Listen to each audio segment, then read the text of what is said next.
বিধানসভা নির্বাচনে hotspot Nandigram. Vote প্রক্রিয়া সুষ্ঠুভাবে সম্পন্ন হলো, নিশ্চিন্তে থাকার জো নেই। 2 নম্বর ব্লকের গোপালচক বাড়ি বিতানের সংখ্যায় খালুয়া বিজেপি সমর্থক। পরিবারের সবাই যখন গভীর ঘুমে আচ্ছন্ন, তখনই মাছ ধরার জালে আগুন লাগিয়ে দেয় দুষ্কৃতীরা। প্রতিবেশীদের নজর পড়তে শুরু হয় চিৎকার চেঁচামেচি। সবাইকে ঘুম থেকে তুলে আগুন নেভানোর কাজে হাত লাগালো, রক্ষা করা যায়নি। পুড়ে ছাই হলো প্রায় 5 লক্ষ টাকা মূল্যের মাছ ধরার জাল। ব্যাপক ক্ষতির মুখে ওই জেলে পরিবার। ক্ষতিপূরণের আশ্বাস দেওয়া হয় মৎস্যজীবী সংস্থার তরফেও। সেই আগুনটা জ্বলছে দেখে মানে সেখান থেকে বাড়ি থেকে এসে এদেরকে ডাক দিয়ে আগুন জ্বলছে দেখে পরে জানা গেল যে এটা জাল কাঁড়ি, তাই সেটা জল দিয়ে ছাড়াছাড়ি করতে এলাম। এই পর্যন্ত। এই যে এত আর্থিক ক্ষতি হয়েছে, সংস্থা থেকে এই বিষয়টা বিমা বা সাহায্য কোনো কিছু করা হবে? সেটা আমি চেষ্টা করব, যতটা পারি সাহায্য হোক বিমা হোক, যতটা পারি আমি সেটা চেষ্টা করবো আমাদের সংস্থা থেকে। অভিযোগের তীর নিজের ভাইয়ের দিকে। কাঠগড়ায় তৃণমূল সমর্থক সুদর্শন খালুয়া। অভিযোগের আগেও পুকুরে বিষ দেওয়া হচ্ছিল। নির্বাচন মিটতে বড়সড় ক্ষতি, বিজেপি করা কারোরই অত্যাচার বলে দাবি দাদা শঙ্কর খালুয়ার। 26 তারিখ কারা এরকম করছে? আমার ভাই আর আমার ভাইপো বৌমা, 4 জন।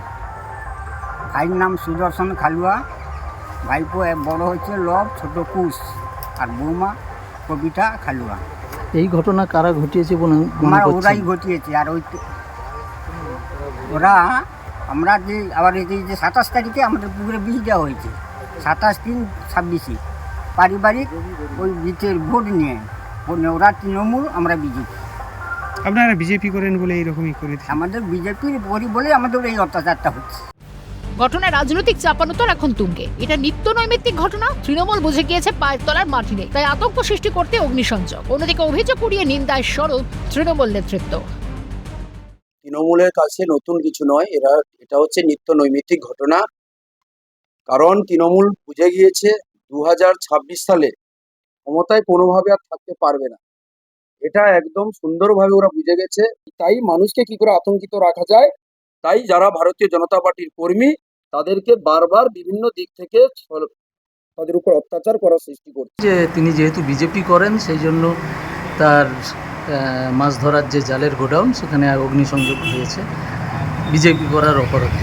এখনো পর্যন্ত আমার কাছে কোনো বার্তা নেই, কোনো খবরও নেই। তারপরেও আমি বলি, যদি কোথাও কোনো এরকম ঘটনা ঘটে থাকে তা নিন্দনীয়।